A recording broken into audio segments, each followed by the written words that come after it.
football fans, and welcome to The Onside Kick, the weekly football podcast where we give you all the best news in football around the world. My name is Ricky Widmer, and I am joined today only by one person, Mark Weber. Hey, guys. Dave could not be here today, Mark. Yeah, we are recording on Mother's Day, so it was a little tough for me to get out of the house as well. With that being said, happy Mother's Day to all the mothers out there. Yep. It's a great day. Little known fact, today's the day that all mothers were born. That is true. Happy All birthday. mothers were born. It is also the first day that we do not have an NFL draft. The NFL draft came in this weekend, and it is now gone. It's over. It And ended. I will say, I just want to say about the NFL draft before we get into everything about it. I don't like it being in late May. I like it better being in April. I know the NFL wants to rule June and May, but just go back to April. Yeah, I feel like when Roger Goodell talked with Boomer on ESPN, he was kind of alluding to the fact that it might come back to the more late April, maybe mid-April. And part of the reason was they were saying that Radio City Music Hall was obviously booked. We all know that. It was booked on the date they usually would have it. And they kind of brought up the moving it to some place like Here's Chicago. an interesting thing, though. And the only reason I bring this up is because you brought up moving it.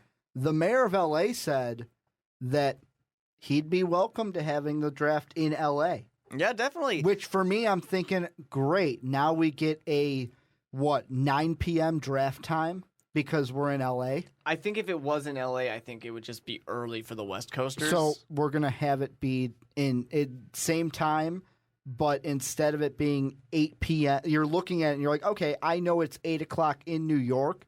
It's going to be 5 o'clock. The draft is going to happen at 5 o'clock for the draftees and everybody. That means I think it would be the more pre-red like 6. carpet might be like 4. It would be more like it'd probably get pushed forward an hour.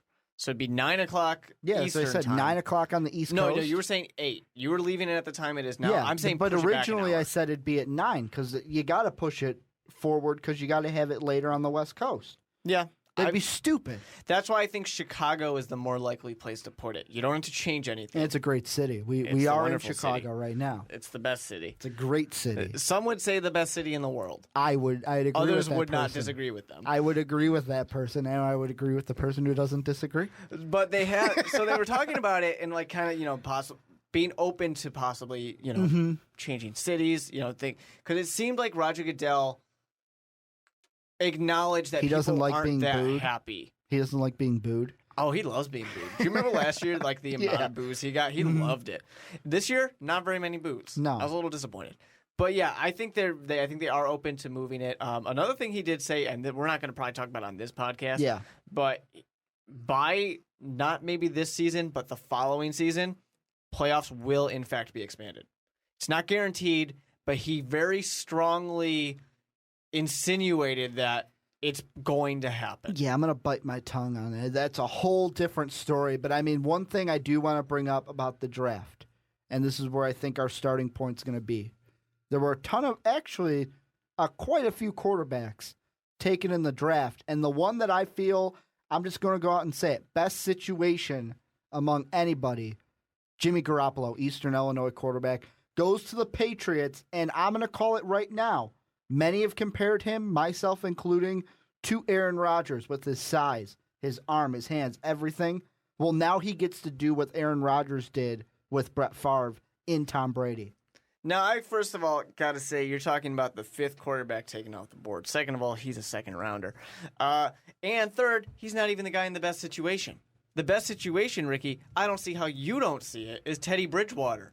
Going to the Vikings. Really? He's got Adrian Peterson. What more do you need? He's got Greg Jennings. Christian Ponder had Greg Adrian Jennings Peterson. already put the team on his back. Donovan McNabb had Adrian Peterson. But this is what I'm saying. Brett Favre had Adrian Peterson.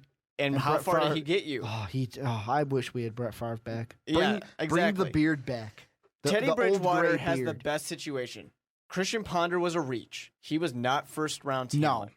Many would probably say Teddy Bridgewater might not be as well, but let's give him time. Let's give him time. See, and everyone that I've talked to, anyone who says, oh, well, the Vikings, they reached for Teddy Bridgewater, I actually like what they did to get him because after we went Anthony Barr with our first selection, you knew, okay, our next selection, our second-round pick, was going to be a quarterback. Which one are we going to go for? And the Vikings said, hey, you know what? We're going to go with a quarterback in the second round. Give that up. Give a fourth rounder up. Get our guy in the first. And Mark, like you said before we started recording, you get the option. Yep, got to have that fifth-year option. It's very important with the new CBA.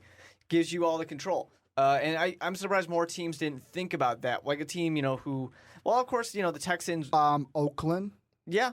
Oakland, when they selected, because Derek Carr's a guy that I could see, hey, you know what? He should be a first round talent. Mm-hmm. He went in the second round. And why not get that option? Even with the Texans, I was surprised they didn't trade back up. Mm-hmm. When that first trade was kind of said it was going to happen, I'm like, oh, it's the Texans. No, it's the Vikings. I was surprised. Yep. But yeah, it's definitely important to get that fifth-year option. I'll be honest. I had a concert the first night of the draft, so I didn't get to see live most of these selections coming in. But when I got home, it's like, okay, last three selections. I'm like, you know what? I don't even care about the Broncos and the Seahawks. I'm turning it off. I'm going to play some MLB The Show. And as I'm playing it, I get a text, and it's like Vikings with the 30-second selection. I'm like, what? Had to check it out. Trading in, the Vikings were looking to trade up for that 22nd pick because they thought the Browns were going to go after Bridgewater. Yeah. Now, the thing about the Vikings, too, which gives Teddy Bridgewater the best situation in my eyes, first of all, when you're talking about best situation, I don't think you can really talk about someone who's not going to play for 5 years.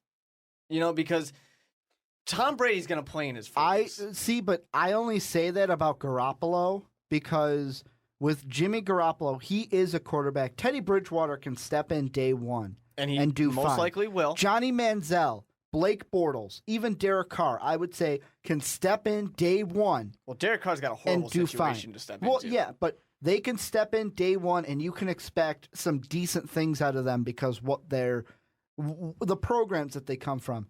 Eastern Illinois, little bit lesser of a program, but more importantly, Jimmy Garoppolo needs to get used to the NFL game. Definitely. And he gets to sit under Tom Brady. I'm not saying Tom Brady's going to teach him anything. Jimmy Garoppolo can just watch. But here's Much the thing, like Aaron Rodgers did, he gets Bill Belichick.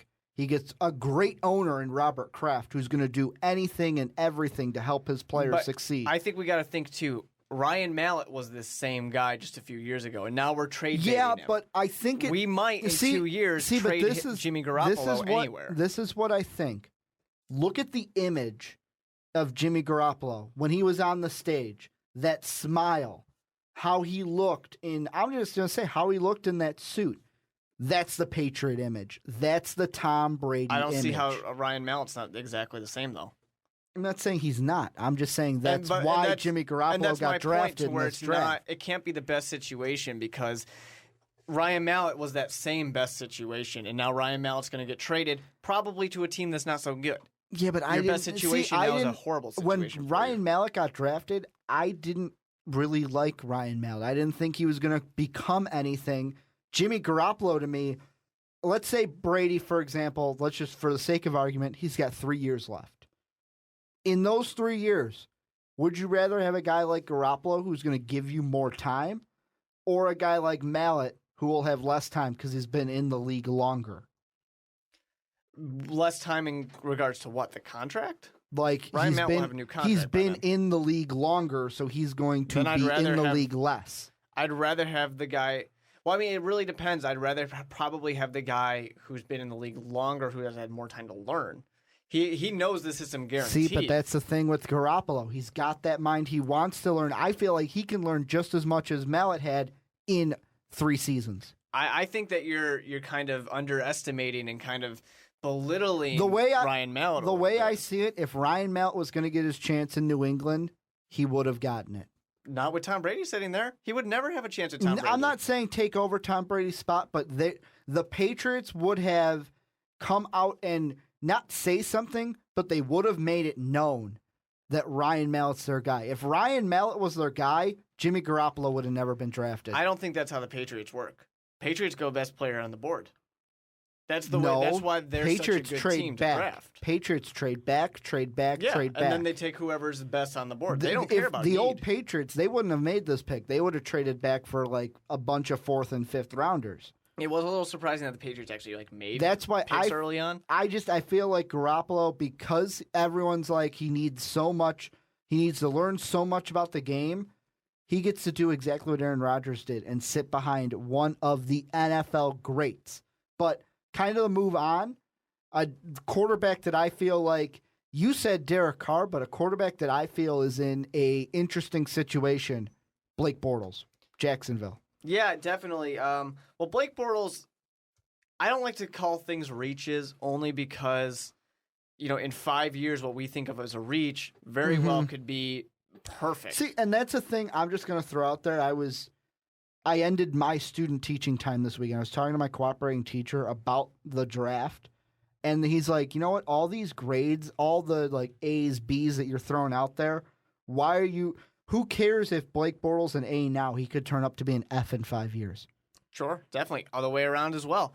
But I think what they did was nice for the Jaguars. A lot of people are very high on what the Jaguars accomplished on this draft. I'm not as high on it. You get your quarterback, Mel Kiper loves what they did. And this is the thing I like about it. You got a quarterback, you got 2 wide receivers. There you go. They're together. They're going to be essentially, they will have at least 4 years together. That's what you're hoping for. They'll have 4 years to grow, so that way year 3, year 4, they are solid. That is a great offense. Will it work? I don't think so. From if you listened last week, I was the guy saying that Marquise Lee will go in the first round. I was wrong. You said that he would go to the Dolphins, and the Dolphins actually took whoever the Tennessee tackle was. Yeah, they got Jawan James. Now that might be a reach, but anyways. But yeah, so Marquise Lee, a little bit of a drop C type of guy. I know you really like Allen Robinson. I know you do. Well, the only reason why I like Allen Robinson is because if you're new to the podcast, I'm a Big Ten guy. As an Illinois Fighting Illini fan, I am used to watching Big Ten football, and I remember what he did to Illinois' defense last year, and he could turn out to be a good prospect for Jacksonville. And he's 6'2", very nice, and he's a very different type of receiver. He's a throw up there, throw the ball up, have him jump up, go get it. Which is nice because now Blake Bortles, young quarterback, has that option, and then he's got Marquise Lee, who hopefully doesn't drop the ball. But you got different types of guys. That's very beneficial. With Marquise Lee, another thing I like about him, yes, a big negative with Lee is that he drops the ball, but he can be used in the return game. The punt return game. He can do that. He can be a dual weapon for you. Which is, although the NFL is trying its damned hardest to get kicks to not be a part of the game, it's definitely a valuable thing to have on your team. So I like what the Jaguars did. I like the idea of it. I don't necessarily know if I like how it's going to turn out in 3 years. I'm not sold on that. And then obviously, they do get a guard. They go for some defense, which is very important later on. One of the picks that you haven't brought up about Jacksonville that I liked, not because I'm aware of who he is, just because I like what they're trying to do. They go ahead with their first selection and take Blake Bortles, Central Florida. Then with their last pick in the 7th round, they take the running back that he spent his time with in Central Florida. And I know if you're a Jacksonville fan, Mark, you've even said this. Who cares? Toby Gernhardt's going to start. But as a Viking fan who knows Gernhardt, what if Gernhardt doesn't pan out to be that starter? You have a running back that, your quarterback is comfortable with. I think what that does, you're talking about the comfortable factor. I think, if anything, that provides value in training camp and in the preseason. And then when Storm Johnson probably gets cut and put on a practice squad, you don't have that worry anymore. See, I don't think he's going to get cut because right now I'm looking at Jaguars.com. The running backs that they have on the roster, besides Gernhardt and Johnson, are a 3-year pro in DeLone Carter and a 1-year pro in Sean Chepas. Yeah, I mean, possible he could be a third stringer. 2 guys that, if I've mispronounced their names, it's because I don't even know who they are. Sure, but most people out there have no clue who Storm Johnson's 7th round pick is either. I didn't know who he was. I just like I said, the only reason why I'm bringing up his name is because Central I Florida. saw Central Florida, and I'm like, oh, he's the running back that spent time with Blake Bortles. And I will say one thing with the Jaguars right now. Having a guy like Earnhardt is great. He's going to be kind of a nice power type of back. But it's very obvious they're trying to beef up the passing game right now. And if you're the Jaguars, you have to do that because you just lost a very important piece in Blackman not too long ago. Yeah, and now kind of just to move over, I want to bring up a guy that you said is in possibly the worst situation, Derek Carr going to the Raiders. Yeah, I think this is the worst situation. I would not want anything to do with the Raiders if I'm one of these guys. Derek Carr is beneficial because Schaub is there. And Schaub is going to start day one.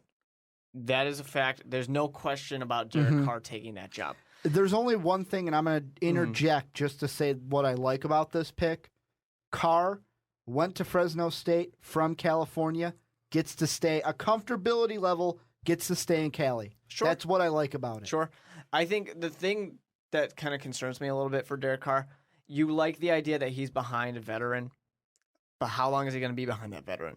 Because what does Schaub do? He throws interceptions, I'm gonna especially say, when he doesn't have good wide receivers. Unless he takes over the job this year, 1 year he sits at the most. I'm not even sure that Derek Carr is going to sit this whole year. No, I know. There's a great chance that he starts to play this year because of how bad the Raiders could do. But I'm saying if he does take the full year and like Matt Schaub does a good job, there's no way he is not sitting next year after a full season of NFL talent. Or even, we don't see this that often anymore, but you get to the, we've only won 3 games. There's only 3 left. You know what? Sit the veteran. Let the rookie start. And how many times has that happened to Schaub? Well, Schaub recently has gotten it quite a bit. I feel like I'm not going to get into it. I'm not going to say it. One of the things I am going to bring up, though, with quarterbacks, the 3 SEC quarterbacks went boom, boom, boom right away. Which one do you like better as a fit, not to start now, just as an overall team? You got McCarron Bengals, Mettenberger Titans, and then Murray with the Chiefs. Well, I like Aaron Murray's situation the best. I actually like Aaron Murray the best. Out of those quarterbacks, injuries is what made Aaron Murray not valuable to teams. He has time to sit. He's got time to heal. He's going to learn. And if I'm Aaron Murray, it's the same situation as what I'm saying for Alex Smith. If I'm a quarterback for the Chiefs with Andy Reid, I am doing everything in my power to stay on that Andy Reid team. Andy Reid is great for quarterbacks. And that's what I was going to say. I love this pick out of the 3 because not only is I can't remember who on ESPN, I think it was Todd McShay said it, or it might have been Trey Wingo. There's two coaches in the NFL right now that you say the word quarterback whisperer. Andy Reid, Mark Trestman. Definitely. And the one thing I'm going to say right now about Aaron Murray, I'm calling it right now. Chief fans, you can disagree with me. NFL fans, you can disagree with me. Aaron Murray, Kansas City starter next season. Well, Alex Smith is not going to be re-signed. He only's got 1 year. And, the thing about Alex Smith, too, is he's good. He's a good quarterback. Let that settle. Aaron Murray's your starter next year. I said it. I'm just saying that Alex Smith is a good quarterback, but this is not something that he's not used to, losing that starting job. And I think when it comes... I'm not saying this year. No, I'm not saying this year either, but he's still losing his second that job. year. Yeah, I feel like Alex Smith is not going to be re-signed. And I think it's partly might harder just be schedule, this cloud that's sitting on top of him. Harder schedule. He is a good quarterback, but he's never... There's a reason why he was replaced with the 49ers. And Aaron Murray, like you said, best out of these SEC quarterbacks. Definitely. Yeah, I think maybe it's just the cloud that's hanging over Alex Smith, but there's just this kind of air about him that he's he's a good quarterback, but he's not that great quarterback. Yeah, he got replaced. And one of the things I like, too, about the Murray draft is, the Chiefs don't need him to step in because they have Alex Smith. So he can sit there and say, hey, you know what, that ACL injury that I had, yeah, it needs a little bit. I can actually take the time, maybe even a full season, to not sit and be on the injured reserve or anything, but I don't have to play and risk injury unless I have to. We don't want a similar RG3 situation Don't play at the injury risk. One of the things I will say about another SEC quarterback, A.J. McCarron, when Cincinnati made that pick, first thing I thought of, Andy Dalton. Pressure's on. Usually for a 5th-round pick, I wouldn't say that. But in this situation, I agree with you. It's like pressure's on. We have a guy, A.J. McCarron, who, if you talk about his time in Alabama, you can say anything you want about through the entire draft. All I heard, well, he rubbed the NFL execs the wrong way. Oh, he rubbed them the wrong way. Who cares? He's a winner. The one word you can use to describe A.J. McCarron in college, winner. Much like Tim Tebow. Andy Dalton. You've gotten to playoff games in Cincinnati. You have not done anything in playoff games. Pressure's on. Yeah, there's definitely this kind of... And, honestly, A.J. McCarron is a similar quarterback to Andy Dalton in the fact of they're not your showstopper. They're not the guy selling the tickets, but they're going to get the job done. And a guy that you brought up earlier, A.J. McCarron, I see him as either a quality starter, nothing great, quality starter, or he is going to turn into the next Ryan Mallett, where Andy Dalton turns it on, Bengals never replace him, and we're sitting 3 years and he's just a backup. Yeah, it's an interesting situation in Cincinnati. I think I said this last week where you've got a guy like A.J. Green, and for a while people are associating A.J. Green and Andy Dalton as being great, but now people are saying, is Andy Dalton that good, or does A.J. Green just make him Don't great? forget Giovanni Bernard in the backfield. Sure, that's helped out a lot, especially this past year. But I just don't see Andy Dalton's future lasting that much longer in Cincinnati. Whether it is A.J. McCarron or, maybe they do really badly this year, get a new fresh quarterback or even another veteran. Well, I don't know, but I just don't see it being Andy Dalton. And one of the things I'm looking at now is just looking at who the Bengals drafted in their order for their team. Besides A.J. Green, yeah, they have Sanu, yeah, they have other wide receivers, but no one that I would say is Sanu's great, but he's not that lock at number 2 for wide receiver. The only wide receiver they drafted this weekend, James Wright out of LSU in the 7th round. Yeah. There's no way James, and I'm saying this now, could be proven wrong. There's no way James Wright, a 7th round pick, is going to be your 2nd overall wide receiver this season. But they did go out and get Jeremy Hill, the running back, in the 2nd round. I like that. I also like their first pick of Denard in the 1st. Oh, of course. Cornerback. Denard, and it's funny because obviously Gilbert was taken first of the cornerbacks. Yeah, I think he's probably the 3rd best cornerback. I think the order goes, obviously, a little homer in me. I'm a Chicago Bears fan, but I think Kyle Fuller is the best of the cornerbacks. And then Denard. Then Gilbert. This is one thing I want to throw out there. The Bengals, they did take Denard at the 24th overall. Yes, corner is a need for them. They need to beef up that defense. But also, I would say having a quality number 2 receiver opposite of A.J. Green is equally important. You're in the war room, the draft room for the Bengals. You have an option between 2 guys I'm throwing your way. Who do you pick? Denard at cornerback or a guy who didn't go until 4 picks later, Calvin Benjamin, wide receiver. He went to the Panthers at 28. It's really hard not to take Calvin Benjamin. And the reason... He's a guy that could be your number 2. The reason why I like that the Panthers took him is because, they needed it. But not only this, but Cam Newton's never had a tall wide receiver. Yeah. Oh, now it's he's got a guy. He doesn't have to be that accurate. Throw it up. Oh, it's going to be great. That benefits Andy Dalton even more than it benefits Cam Newton. Yeah. Because how do you think Andy Dalton throws to A.J. Green? He's a big guy. Yeah. Let him go get it. And, the thing about... Calvin Benjamin, 6'5". Think about the Detroit Lions.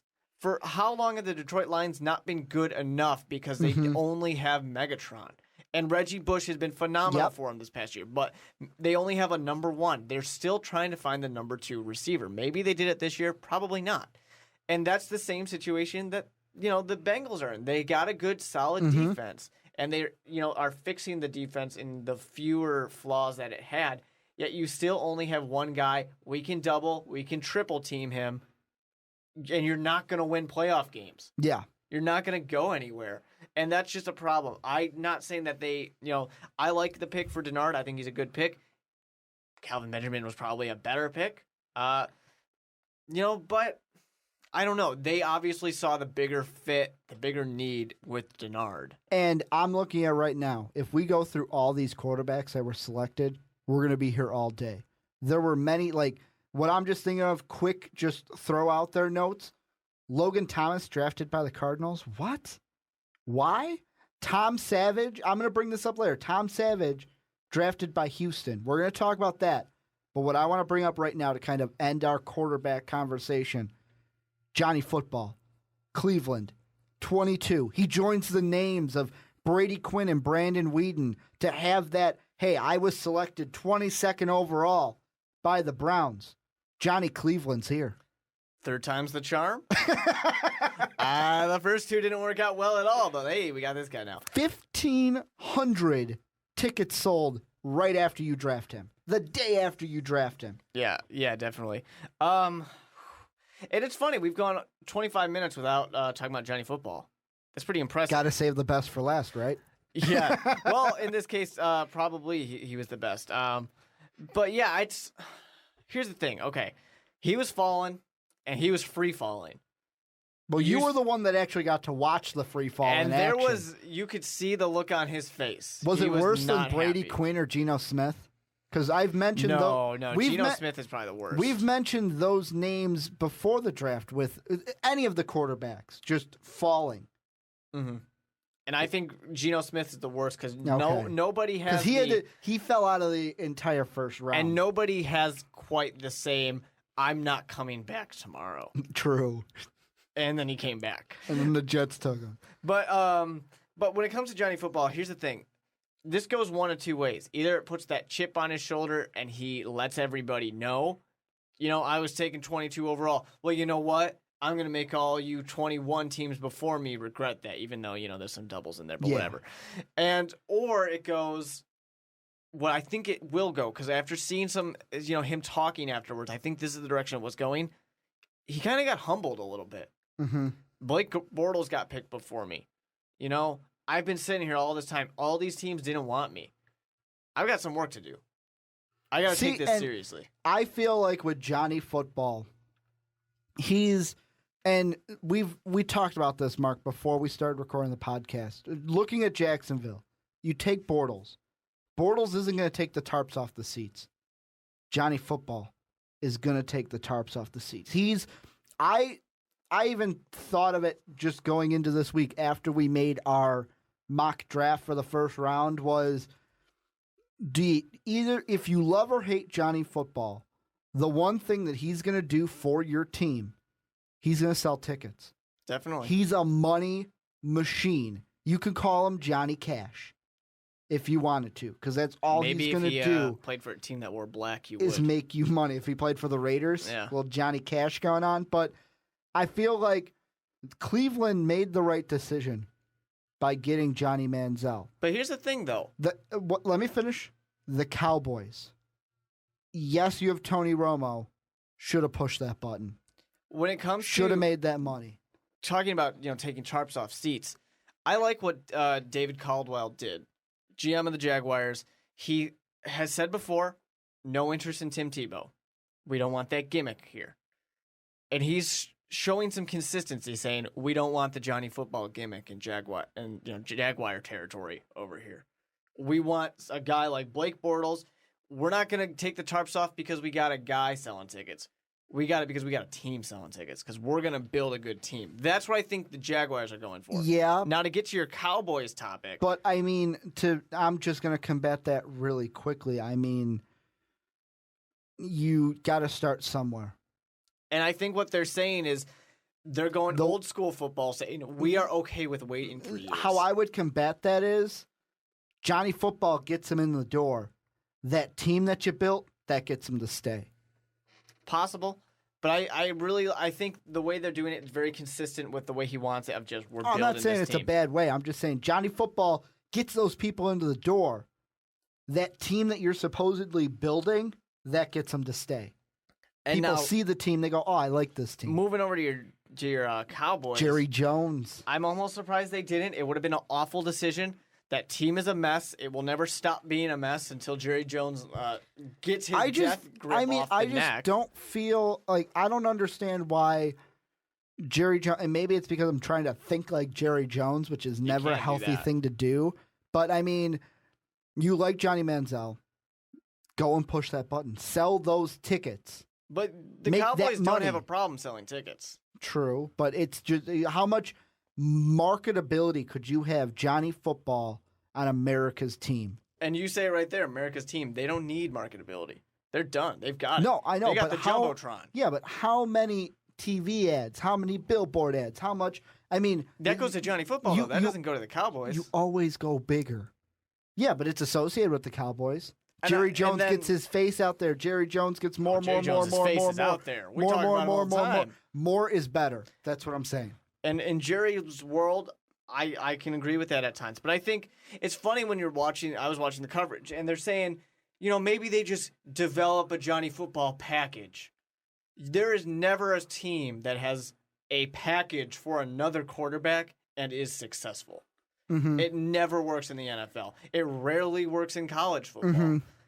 So to do that was horrible. And the fact that anybody even actually really wanted it to happen for a football reason is just awful. There was no good that would have came out of that. I will say, though, in the end, and this is after thinking about it after it happened on Thursday, the Bills got it right. The Browns got it right. There you go, because I was going to say the Bills had a bad trade. They kind of, taking Johnny Manzel, I'm going to say is perfect for them because, I mean, with Josh Gordon might be out for the year, Johnny Football's a guy that can do it by himself, and he's going to sell. With the most important thing for the Browns right now, sell tickets. It reminds me a lot, and maybe it's because I saw someone Photoshop Johnny Manziel's head on the Witness billboard with LeBron. Johnny Manziel has the same possibility to bring life into Cleveland. And then go into the Miami Dolphins. That King James had when he got drafted by the Cavaliers. And I like there was a fake article out there that was talking about how LeBron James was giving Johnny Football tips on how to best get out of Cleveland. But that sounds like an article that you'd see on The Onion. I don't think it was The Onion, but it should have been. They missed out on a great opportunity. But here's the thing, though, for Johnny Football. Obviously, it's great. And obviously, the Browns were not that concerned about replacing their wide receiver. So, I that they gave him up to the Bills. Well, yeah, they traded. Exactly. They could have taken Sammy Watkins with Gilbert their fourth overall. Well, they trade back, go for Gilbert. And they trade back up to 8, get Gilbert. They could have just taken Watkins at 4 and had, like I matched it up, Watkins Manzel. Definitely, that would be a super powerful combination. But they got a lot out of that Buffalo Bills. They get their first round pick next year, and this is the Buffalo Bills we're talking about. And the Browns play the Buffalo Bills in the annual Sadness Bowl. To be honest, though, this is the one thing I'll say about the Bills, and it's because ESPN was doing like interviews with coaches and GMs from the draft room. The Bills right now, it's been 15 years, if I'm not mistaken, of playoff-free football in Buffalo. They want to end that, and they just said, you know what? We're pushing the chips to the center of the table. We believe that Sammy Watkins, matched up with Robert Woods, is our guy to give E.J. Manuel the type of success that we need. Yeah, they're going with kind of a win-now mentality. I personally don't see it. I don't see how they can win now. I don't think that team is built up to win now. And I think if they get to the playoffs, they're easily going to get knocked out of the playoffs. But that's their mentality. You can't really get mad at them for going for win now, but at the same time, man, you lost out on that first round pick next year. You got the Buffalo Bills.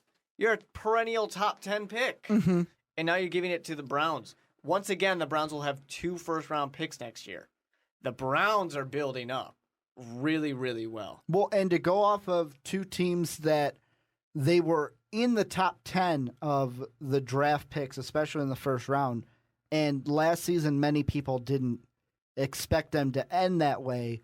Houston Texans, Atlanta Falcons. The Atlanta Falcons, on Mel Kiper's grades following the draft, B-. Houston Texans were an A-. What do you think from these two teams? What did they do right? Well, What obviously did they do getting wrong? Jadeveon Clowney is huge for the Texans. I mean, that was a no-brainer. As much as people wanted it to be kind of a scandal or something, it was a no-brainer. And the only way that wasn't going to happen is someone traded for it. Yeah, and I still don't even necessarily know. I think that them saying they were willing to trade And you want to know might have been a bit of a smokescreen. You want to know what's even more important to that? Bill O'Brien did an interview with ESPN. You know how I said how they were interviewing coaches and that? Yeah. They're going to start him off at outside linebacker. Which is interesting. They're going to start him off on the outside as a linebacker. And now okay, for the Texans,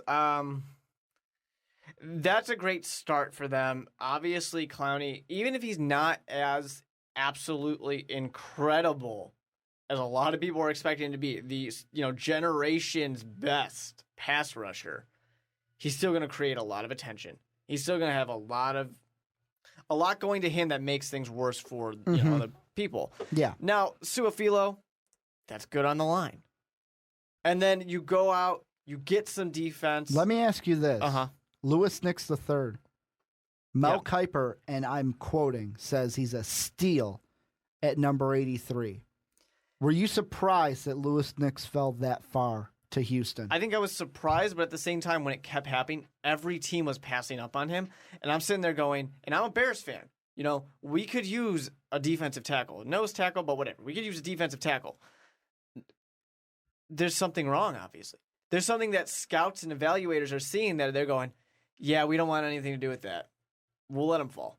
Because there was multiple times. He fell like 2 rounds further than he really should have. He was expected to go top of the second. Yeah, and now he's going Top of mid-third. Instead of going early on Friday, he went late. So there's obviously something. And like I'm saying, I'm a Chicago Bears fan, so people are saying, you take a couple of guys like Will Sutton and Ego as well. You take them over Louis Nix III, and I'm sitting here going, I'm not a scout. I'm not trained to evaluate these players.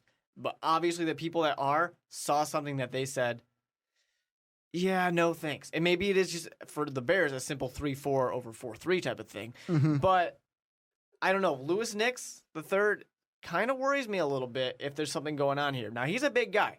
330 pounds. That's a big guy. Yeah. So, well, actually, no, my mistake. He's 350 pounds. Yeah. They want him to get to 330 pounds. So they want him to lose 20 pounds. Which is good. And I think that's a really big guy at 350. But even 330 is a really big guy. And I mean, the one pick he just eats up space. One pick from the Houston Texans that they made it now is like, I just sat there and went, really? Really? Was the Tom Savage pick. I mean, yeah, I know that Bill O'Brien, Penn State, Pennsylvania, Pittsburgh, Pennsylvania, but I don't know about you, Mark. I'm not high on Tom Savage. No, and this is a guy who... I mean, the night before, I was joking around with Dave when we went out to eat, saying like, oh, the Bears need to draft a quarterback late. Could it be Tom Savage? Certainly could be. We got a much better quarterback late than Tom Savage. But yeah, I think there's... I mean, he's a physical prospect, basically. You're drafting him for his size, his build, and what he has the ability to maybe do, but he's never shown that he can even get close to doing that. He can throw the football, basically. He's got some mechanics, but he's never shown that he can be a good prospect. This guy, I'm amazed he got taken in the 4th round. I'm amazed. Let me put it this way. He went before A.J. McCarron. He went before Zach Mettenberger. He went before Aaron Murray. And let that sit in. We were talking previously on previous podcasts about how what does Fitzmagic do? And there's a reason I call him Fitzmagic. Fitzmagic is going to start. That's what he's going to do. Well, there's a reason I call him Fitzmagic. It's because he has the magic of throwing interceptions. He's going to start. Yeah, and Houston, you guys are used to having a quarterback throw lots of interceptions, get pissed, and get him kicked out. So get used to it again. What's next? Is it going to be Case Keenum? Are we relying on him? Oh, maybe he could start. Maybe. Or, I mean... I don't know. You start having fans get angry, Tom Savage might be starting Tom soon. Savage, looking at that pick, I don't know who's going to start. Houston's the one team. We know that for a fact. I don't know who's going to start. I would have taken Aaron Murray. If you're going to have, let's say, Tom Savage sit behind Ryan Fitzpatrick, why not take an Aaron Murray? No, why not take an A.J. McCarron? Tom Savage, to me, he's your third quarterback. He's basically your emergency quarterback. Then why not take a guy like Gilbert out of SMU? You could have. I don't that think... if you're going to use if you're needing a third quarterback, Gilbert's your guy. I think they just take Tom Savage as he just develop him. Look at him. He should be a quarterback. He should be a great quarterback. He is the perfect quarterback when you stare at him. Then you watch him play and it's not so much. What about moving over to the other team, Atlanta? Yeah. I mean, to me, their first two picks, Rashid Hageman and Jake Matthews, second rounder, first rounder. Besides that, the only person I'm like, wow, that's a good pick is Ricardo Allen, but that's because I'm a Big Ten football guy. Yeah, exactly. They start off fine. They really do. Gotta get that help on the line to keep Matt Ryan healthy. Mm-hmm. And then Hageman, defensive tackle, another big guy. He's going to create a lot of disruption. He's also a lot. Looking at them, it's a lot of defense. Yeah, and he's a guy who people were a little bit worried off the field wise. I mean, I'm looking at right now, they pick up 2 linebackers, 2 outside linebackers, so that's 4 altogether. 2 defensive backs. Go for the running back. A defensive help lineman. Out Steven Jackson a little bit. A running back, a tackle, and then Rashid is your defensive tackle. So, I mean, they definitely hit a lot of things they need. I mean, I wouldn't if it was me, I would not have been upset if the Atlanta Falcons go ahead and get one of the top receivers just to have someone else. Because what happens when you start having your top receivers gone for lengths of time? And that's true. They have Roddy White and Julio Jones who were injured. So maybe they're hoping, okay, these guys come back. They're healthy this year. Because to be honest, if Julio Jones doesn't go out for the season, Atlanta's not as bad as they were. My fantasy team's not as bad as it was. Definitely. But I mean, it's the kind of thing in the NFL. You were saying more is better, more. 2 wide receivers is good. Hey, 3 wide receivers must be great. So, but I'm not saying they should have gone that route. I just saying I would not have been upset if I was an Atlanta fan and I saw them go that route. What they did was good. They hit positions that they needed. They got solid players to kind of fill those or at least add depth to those positions. And in my eyes, was defense what was winning Atlanta games? No. It's those big wide receivers out there. That's what's winning you games. The most important thing in my eyes was getting a running back again. Protect Matt Ryan's great, but get a running back because Steven Jackson, where the hell did that guy go? And to be honest, when you say what was winning Atlanta games, having Michael the Burner Turner actually helping out Matt Ryan. Yeah, that definitely helps out too. But one of the things, and we've been using his kind of draft grades to kind of maneuver through this podcast, but I don't get right to him. Mel Kiper came out with a full grading of every team after the draft, and I'm going to list the best teams and the worst teams. His 2 best, 49ers and Jaguars with A's. The Colts, D-, they're the worst. Yeah, it's interesting. First of all, I gotta put this out there. Talking about draft grades, but no draft grades now, it's kind of pointless. Yeah, because these players haven't hit the field. Yeah, exactly. We can have, for all we know, the 5 players that the Colts picked, all studs. And the 1 million players that the San Francisco 49ers took, most of them could fail. Of course, they got Jimmy Ward out there, so at least one of them is going to be a stud. Well, and I mean, the one thing that I find interesting about the 49ers, just because we bring them up, is drafting Carlos Hyde. Because now that they draft another running back, what does this mean for... Because they have... the writing's been on the wall. So many running backs. You've got Gore, Hunter, Lattimore that they picked up, LaMichael James. They don't like LaMichael James for some reason.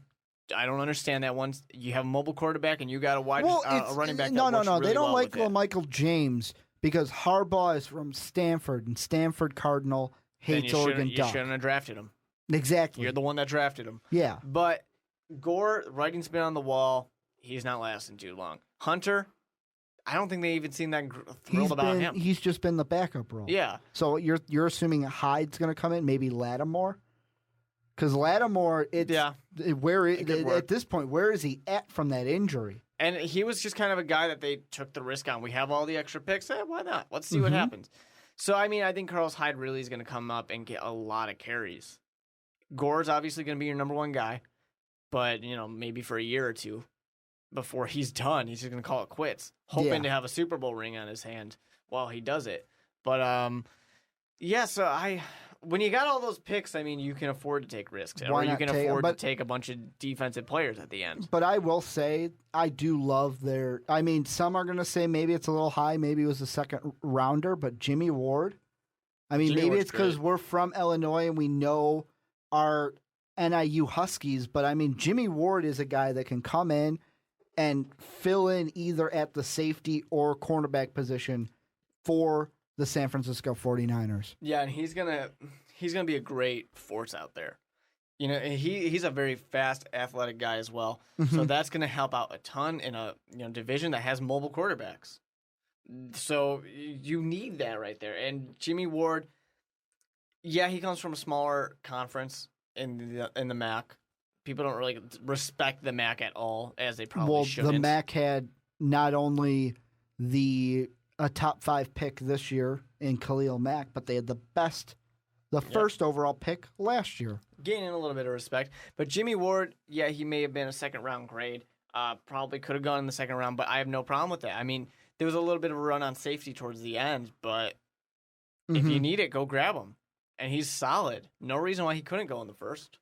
Are there any picks that we haven't got to? Any players that you were drafted, any teams that you wanted to talk about before we bring up we kind of wrap up this podcast? Well, I think obviously the Rams, something needs to be said about the Rams, not only for making history, again, for the Rams making history, but don't blow it. We're going to end the podcast on that, Mark. Well, I'm just saying. We're going to end it. Don't. We got to go off with the big bang. If you want to leave, okay, I will leave them alone. Yeah, we're going to, a little bit of suspense out there. The suspense of everybody knows exactly where we're going. Now, okay, let's talk about Tampa Bay. Okay. All right, Tampa Bay. You just want to talk about Lovey, but it's okay. Lovey Smith took 3 offensive. Well, actually, all offensive players. My mistake. But 3 impact ones right off the bat. And your wide receiver, your tight end, your running back. Lovey Smith doing that? What? Running back, I can understand. He likes to run the ball. He likes to run up the middle, and run up the middle, and then punt. But in this situation, Mike Evans, this isn't where I would have had them go. I thought they should have taken a guard or a tackle earlier just so you can have protection for your old quarterback. You had and Mike Evans going to the Bills, if I'm not mistaken, in our mock draft. And in this situation, I knew what they were doing. Saying mock drafts, it's just, we're wrong. Yeah. Deal with it. All of them were. Not a single mock draft was right. Except for our first pick. That was right. Yeah, well, most people got that one right. If you didn't get that one right, there's something going on here. But yeah, I think I like Jenkins a lot as a tight end. I think he's one of the best. He's very much Aaron Hernandez without jail time. And that's going to be huge for a team like the Tampa Bay Buccaneers who can really use it, one of those athletic guys. So I'm excited to see the Tampa Bay Buccaneers. One of the picks I wasn't a fan of. I've only seen him play really close once, and that was when his Washington Huskies, like I said, played my Fighting Illini at Soldier Field. But Austin Seraphin-Jenkins, when they made that pick, I was like, really? I know he's a 6'5", 262 tight end, but really? Not, to me, shouldn't have gone that high. Well, I think he should have. It's something we see now, how much of an impact a tight end can make to your team. And we know that Lovie Smith likes having big tight ends, not blocking tight ends, ones that can catch. Yeah. Greg Olsen. So until, Mike Martz let that go. Davis. Yeah, well, no. Don't talk about that. But so we're just going to talk about Greg Olsen all day? Yeah, I love Greg Olsen. I miss him. Still miss him. Claw up. But claw up. Yeah, so I'm a little surprised Lovey didn't go with some good old defense, but offense really showed. And so in this case, for Tampa Bay Buccaneers fans, I think he's learning a little bit. Yeah. And if you have anything with the Buccaneers, go. I'm moving on to the Jets. Ooh, Because I was going to move on to a position, but go Jets. We'll go Jets on the Jets position. needs to be talked about for one reason, Taj Boyd. I'm really, really, really, really, really hoping Taj Boyd goes out there and wins this job, just because it'll be funny for Geno Smith to lose his job to You know a what's funny sixth-rounder. about that pick? Huh. Taj Boyd said when he was talking to ESPN that not only was Michael Vick a mentor to him when he was younger and an idol for him, he actually, I believe, played football in high school with Geno Smith. There you go. That's actually kind of funny. But there's just this wealth of mobile quarterbacks going on in New York, and I kind of like it. It's very interesting. This is a team that's full on committing to mobile quarterbacks. And they're committing to it, one ideal. Yeah. One idea of what they want from their quarterback. The Jets, to me, And a little nothing late because Tim speaks. Tebow's not there anymore. Nothing speaks. I was like, You know what like speaks to me? Pryor and Amaro. Calvin Pryor has the attitude that the New York Jets want. Amaro is yet another big tight end who can get it done. You know, less Hernandez, maybe a little bit more Gronkowski in this situation. With And I mean, being healthy. One of the things that I know we talked about the Jets needing and they didn't go with was a running back, a good running game behind whatever quarterback. And just some of the ones that I liked and where they went, Bishop Sankey, Dave was really high on him last week. He's going to go to the Titans, actually have a chance to win that job now that CJ2K is no longer there. The Bears, they said they were going to go and get Matt Forte's backup. Looks like they did. Kareem Carey. Yeah. You're the Bears fan? Well, I mean, it's not big of a deal. I like what we did last year where we did not care about Michael Bush very much. That was nice. We let Matt Forte just get it done. And I am really hoping for even more production out of Matt Forte, even though it's hard to say when you got all these giant wide receivers out there. But I would love to see even more out of Matt Forte.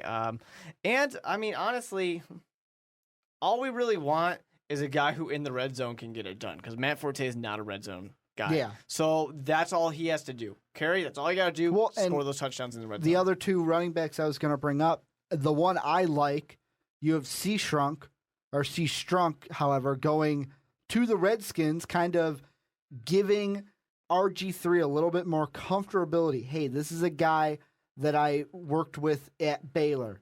Give him some sense of being comfortable. Is C-Strunk going to start? No, Alfred Morris is going to start. But that doesn't mean he can contribute with a running back by committee type of thing when Alfred Morris needs rest. And also a guy that I like, DeAnthony Thomas, going to the Chiefs. And DeAnthony Thomas really is just that offensive weapon. Just get the ball in his hands. I loved when fun. they said that. They didn't call him a wide receiver. They didn't call him a running back. They called him an OW, an offensive weapon. Some of those specialty positions, like another specialty position that I'm not allowed to talk about yet. Go ahead. Talk about it. All right, so we got to talk about the Rams. All right, making history yet again. Because I didn't know this, but the St. Louis Rams were the first NFL team to draft an African-American quarterback. Or not quarterback, a player. Yes, and I didn't even know that until Jeff Fisher told me about it in his interview. Which is super cool.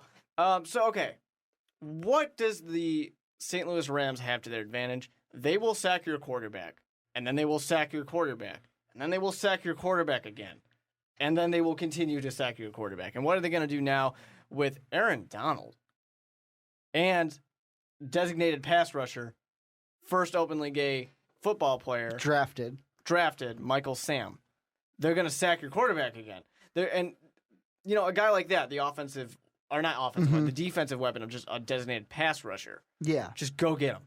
And a guy like Aaron Donald, big guy. I would have loved to have him on the Chicago Bears just one pick later. And those are two guys. One, Aaron Donald was expected in some mock drafts to go to the Bears. And then also, I read an article that apparently the Bears, as the picks started getting closer and closer to the end, they actually had a deal and a pitch put together to bring Michael Sam to the Bears as an undrafted free agent. Yeah, and that would have been all. 7th round, I really want us to go grab him. Just because, you're going up against Aaron Rodgers. You're going up against Matthew Stafford. Quite possibly going up against Teddy Bridgewater. Don't you want somebody who can go and take out these quarterbacks? And that's what he can do. You get to what? I mean, we have Julius Allen Peppers and no, we don't have Julius Peppers. He's gone. He's a Packer. You have Jared Allen, Yeah. I'm going to say. We got your boy. Match him up with Michael Sam. Why did I think Peppers was still on the because Bears? I really, really, really want. All I want from the Chicago Bears is to run the NASCAR package. I wanted Michael Sam. I wanted to have Jared Allen, and I want to have Lamar Houston The out there NASCAR and package. just go get the quarterback. That's what I want so badly. Didn't happen, but Go get Bridgewater. Go get Matt Stafford. Go get A-Raj. I just want them all on the ground. But I mean, then this is something that I kind of feel like I'm going to bring up only because of what happened with everything with Michael Sam. And we did a podcast around Combine of where's he going to go? And right then it was like 4th, 5th, maybe 6th. Then I feel like his draft it's like, okay, where could you can go as high as 4, but you're probably a 5th or a 6th. And as the draft was getting closer and closer to the end, I'm going to throw a situation at you, and you tell me what you would have done. You're the Houston Texans. all right. You have the last pick in the draft, Mr. Irrelevant. Michael Sam's on the board. Do you make him Mr. Irrelevant, or do you pass on him? No, I would have taken him in that case, and I would have taken him because he's a great football player for what he can do, And which is attack the passer. And that is the thing that I feel like everybody got away from on draft day. It wasn't about, hey, Michael Sam, this is what he's done at Missouri. As the draft went on, it was, hey, let's look at this gay athlete and that he's not drafted. Yeah. That's what it was. And it's an unfortunate thing that really it's the media that really does that and really puts it out there of just who's going to be the team that drafts the first openly gay, player coming in. Who's the one who's going to do it? We've had gay players in all of our leagues, essentially. It's just not very well known. It's not talked about. Yeah, openly. so now that it's so openly talked about, who's going to be the first team to do it? And it's great. It's great to have that barrier broken. So now, next time, let's think about, Russell Wilson just won a Super Bowl. Second black quarterback to win a Super Bowl. Did you know that? Did anyone talk about that? How many, besides like when maybe someone's trying to fill some time, it wasn't talked about. Same with having the second African-American coach to win a Super Bowl. We don't care anymore. Well, yeah, and that second one, if I'm not mistaken, was Mike Tomlin, right? Because I would think so. The first one was Dungy because that Super Bowl was Lovie Smith. Lovie Smith, Tony Dungy, who's going to be the first African-American to win the Super Bowl. And if I'm not mistaken, Tomlin won the next one for the African-American community. And in that situation, you don't really talk about it. So, like, this time, it doesn't surprise me for, the media and even teams themselves to talk about drafting the first gay player. Just felt it's the like, second one that, for now, we're not going to care anymore. And I mean, I felt like this way watching ESPN. Every time they brought up Michael Sam, it went through the same kind of rotation. Oh, he's still on the board. That's phase 1. Phase 2, oh, he's a gay athlete. He's openly gay. He's still not drafted. He's going to make history. Phase 3, oh, crap, we got to talk about his football stuff so we don't feel like we're singling him out just because he's openly gay. Here's his strengths. Every single time, he's not drafted, he's openly gay, here's a graphic about his strengths. Yeah. Cut and paste. Yeah, and I mean, I didn't get to see as much of that of day 3 just because I was at work. But when I did see, there was so much talk about that and so much I was watching on NFL Network, not ESPN. And there was a lot of But the one thing that NFL Network that. did get, because it was apparently, as you told me, through ESPN, let them get the footage just after he was drafted and that raw emotion from Michael Sam. Well, I like NFL Network. I don't know about ESPN having it, but NFL Network had a lot of conversations with, friends of his, former teammates of his, just talking about Michael Sam, what kind of player he is. And I like how some of the things were, I don't remember who the guy was, but he was saying that, he was talking to Michael Sam, they were sitting there like smoking cigars or something, and Michael Sam, he's saying, he's telling me about some guy he likes, and he goes, oh, by the way, I'm gay. And the guy, his friend there is saying like, oh, thanks for telling me. Now we don't have to have an awkward moment. And then the conversation continues. And that's a perfect representation of what this draft was. It's going to be talked about. It's going to be talked about week 1. It's going to be talked about in the preseason probably. And then eventually we're just going to get to the point where we don't care anymore. It's probably week 2. We just don't care anymore. And I kind of feel like let's just get to that point now. Not that I don't want to take away anything from Michael Sam. It's just I feel like and I feel like I've said this when we did have the podcast right after Michael Sam did his combine questions, and everyone was asking about it. I feel like it's not that who defines Michael Sam. It's what he does on and off the football field that defines him. And you can say that about anybody. But it Look at Pac-Man Jones. Well, I mean, there should be. Look at what he does off the field. Yeah. There's going to be a time someday long down the road, but there'll be a time where this isn't a big deal. You know, there doesn't need to be a press conference. There'll be something new. Yeah. Well, I'm just saying. There'll be something new that's, it's a first. The next time that there's a gay college football player who's a quality player gonna go into the NFL draft, we're not gonna need the press conference. We're not gonna talk about it at the draft. Mm-hmm. You know, it could be 3 years down the line. It could be 5 years down the line. It's going to happen. We're gonna get to that point. You know, we just needed this now. And it's not even Michael Sam that needs to make the big deal about it. It's us in media, us in society. We were the ones that needed to make a big deal about it. The sports community needs it. Look at what happened right after he came out open. You had Collins in basketball for the Brooklyn Nets. They're in the playoffs. They even talked to him afterwards, and he kind of joked. He was like, yeah, it's great for Michael Sam. Would have loved if he went to my Colts. Would have loved that, but he went to the Rams. You have, I can't remember their names, but there was a UMass player, college basketball, came out and said that, you know what, I'm open the game. I believe there was one more that I'm missing. Yeah, I can't remember what team. And like I said it before, it's not like there's never been gay players in any of these sports. Yeah, it's just that it now just wasn't it's like, openly talked about. It's okay. Go ahead and say it. And honestly, they talked to, I believe it was that UMass player, the college basketball player, and he said to the camera, to the interviewer, to us, that, you know what, Michael Sam gave me the courage. It's like he did it, and it's like, you know what, I can do it too. Why not? It's not like it's a thing that your teammates aren't going to find out anyways. And you know what's better than just all of this that we've been talking about with Michael Sam? What's that? How often do you get to pour your heart and soul into a team, Missouri, and then go and play for their pro team? Yeah. That's what he gets to do. And he loved Missouri football, so he's going to continue to love Missouri football. Yeah, he gets to stay in Missouri and play for the Rams. And it's going to be great. It'd be like me getting to play for the Bulls. I'm scared of it. You're scared of that defense? I'm scared of that defense. Do the Rams play the Bears this year? I don't believe so, but I'm still scared of it. Lucky for you. Maybe you'll meet in the playoffs. Hope not. But that's going to do it here for the Onside Kick. Make sure you leave your comments down below. Tell us what you thought of the draft, what you didn't like about it, what you liked, what you thought about our commentary, our recap of this draft. Make sure to check out our YouTube channel, link down below as well. We're going to have videos, sleepers, winners, losers of the draft, as well as everything in the sports world. And as always, subscribe, like, and have a good day, everybody.